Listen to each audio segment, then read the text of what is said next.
Hi, kamusta po kayong lahat? Magandang gabi. Ang topic po natin ngayon ay magagaling sa Book of Genesis chapter 32 verse 24 to 26.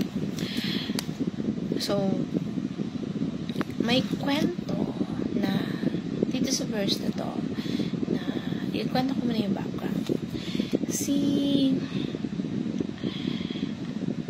Jacob at Isaac may magkapatid. Anak siya ni Rebecca at ni Isaac. So, magkaiba ang kanilang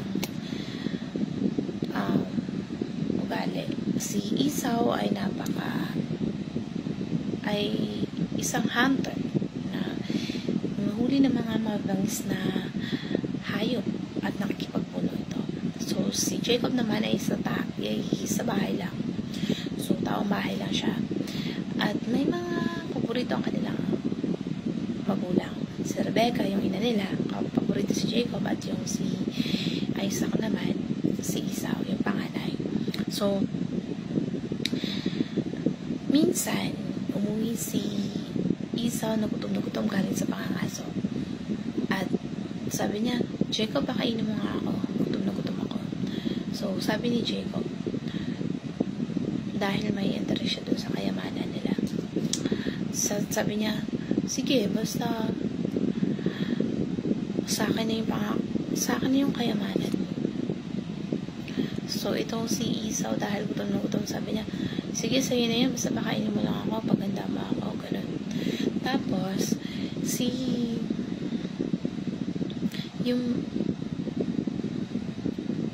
dahil sa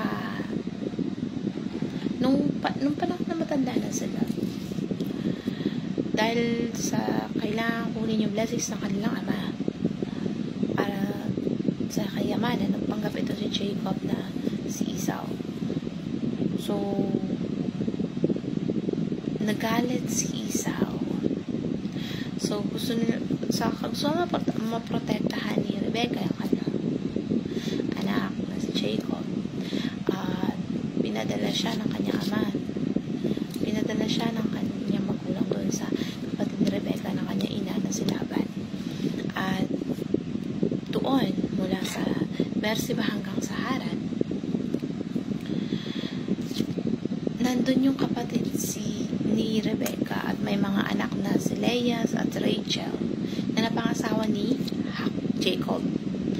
So, napangasawa ni Jacob si Rachel, si Bilhah, si Zilpah, at nagkaanak siya sa mga ito, at yun yung 12 tribes of Israel. Doon nanggaling yung bansang Israel. So, dito sa Haran, lumaki yung pamilya ni Jacob. Diyan na rin siya nagkaedad, tumanda, at nagkaroon ng kayamanan.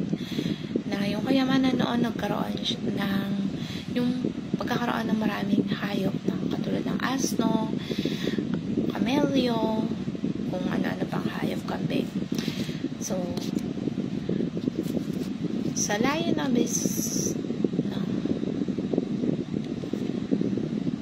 sa lugar nila hanggang sa Haran, aabutin ka ng halos isang buwan.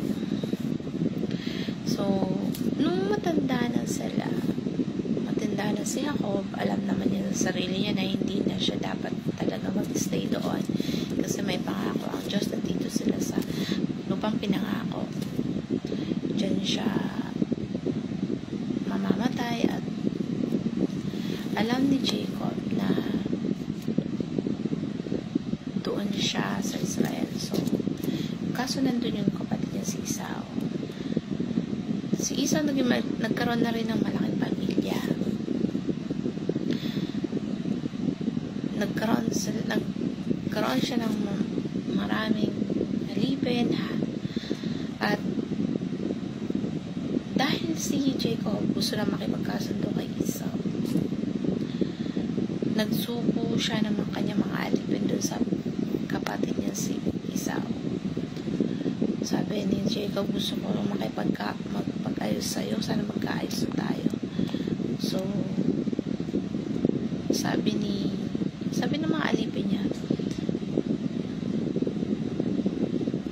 sabi ng kapatid niya, pinadala ng na susunduin siya.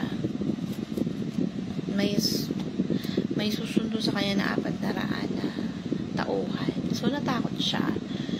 So, ang ginawa niyang plano,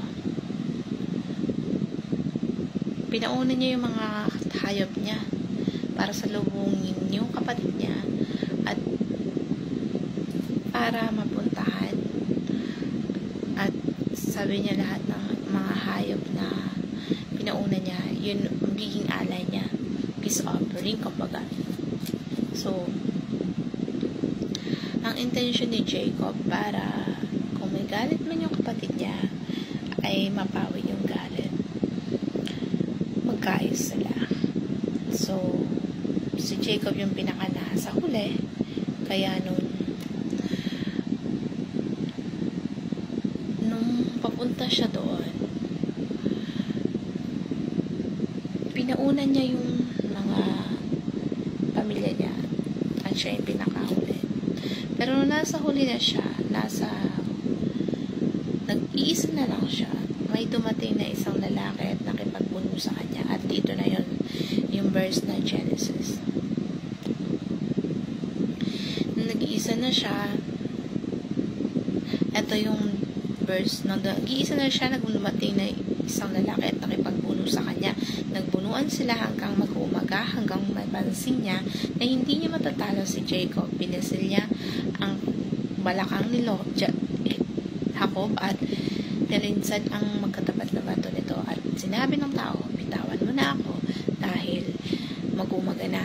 Pero sumagot si Jacob, hindi kita bibitawan hanggat hindi mo ako babasbasan. So, yung ano niya, yung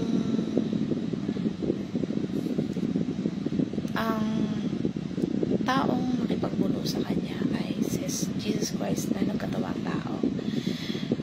So, yung taong ito na nagkatawang tao na nakipagbuno kay Jacob ay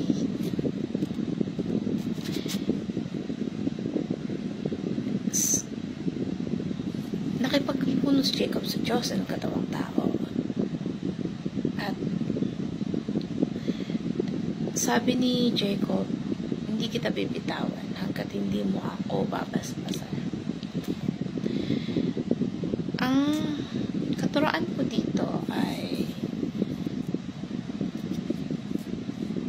yung story dito ay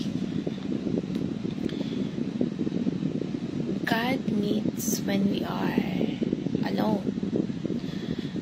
Isipin mo, maraming minaalala si Jacob. Hindi niya alam kung ano mangyayari sa kanya na magtatagpo sila ng kapatid niya. Inubos niya lahat ng mga hayop na meron siya para sa peace offering.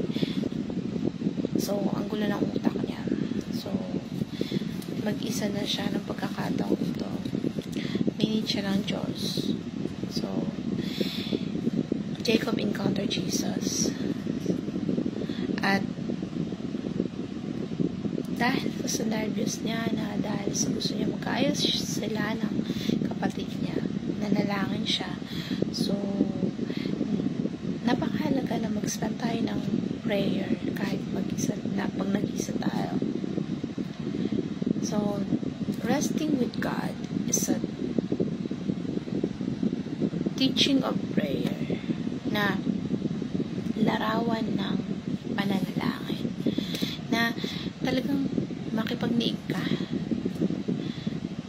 pero yung pag-pray na yun ay nakikipag-niig ka sa Diyos, yung nagtitiwala siya, taimtim yung pananalangin niya dahil sa worry niya. So,